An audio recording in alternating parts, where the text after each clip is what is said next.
question for you, a controversial question. Would you share a house with someone who's black or Muslim? Even to pose that question is to risk being accused of being racist.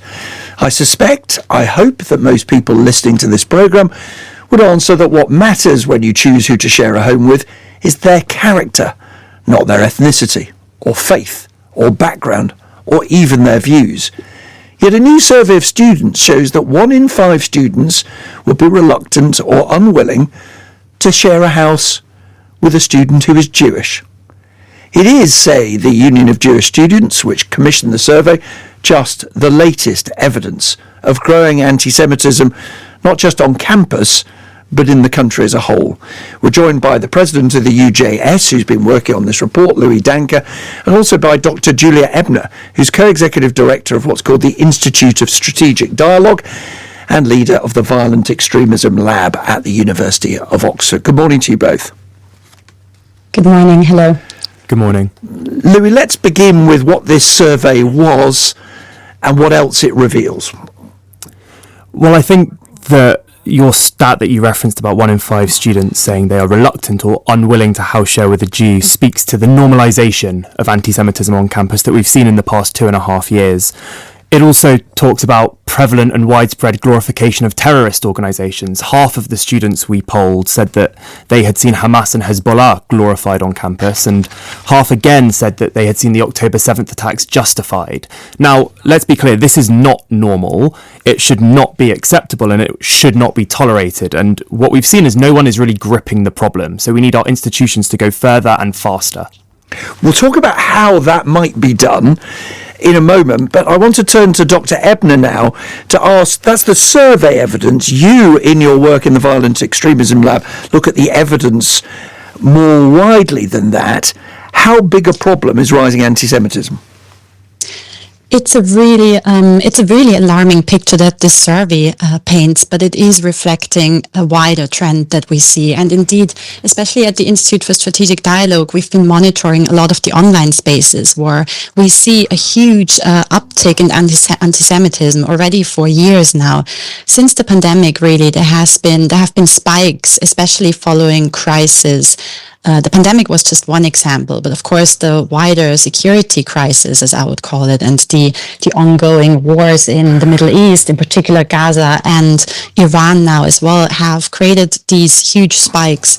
And the problem is that we then often don't see a return to normal levels of anti-Semitism, but that it stays at that level. And it's both relating to the online hate speech, but also, unfortunately, to the offline hate crimes and even terrorist attacks. Forgive me, you've just said something extraordinary. Anti-Jewish hatred increases not just after wars in the Middle East, which we understand, we might not accept, but we understand might happen, but after the pandemic. People hate Jews because of COVID? That's right. We saw a lot of anti-Jewish tropes, anti-Semitic tropes, and conspiracy myths in particular form shape during the pandemic. And one of the biggest problems, especially in the online spaces, is that very often these narratives and these conspiracy myths get amplified, both by extremist actors who want to exploit this, domestic extremist actors, but also by state actors from the Kremlin to Iran. And then that is further amplified by the algorithmic infrastructure. So there's really, this is a recipe for, the rise that we see right now. And that plays out on campus, Louis Danker of the Union of Jewish Students. Let me raise another thorny issue. You will be very familiar with it.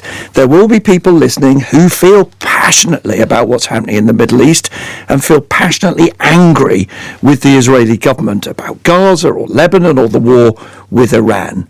How do you, in your work, distinguish between legitimate opposition to the existence of Israel to the war, the actions of the Israeli government. Then secondly, some who say they're anti-Zionist, in other words, they oppose the existence of the State of Israel. And finally, if you make the distinction, with the hatred of Jews.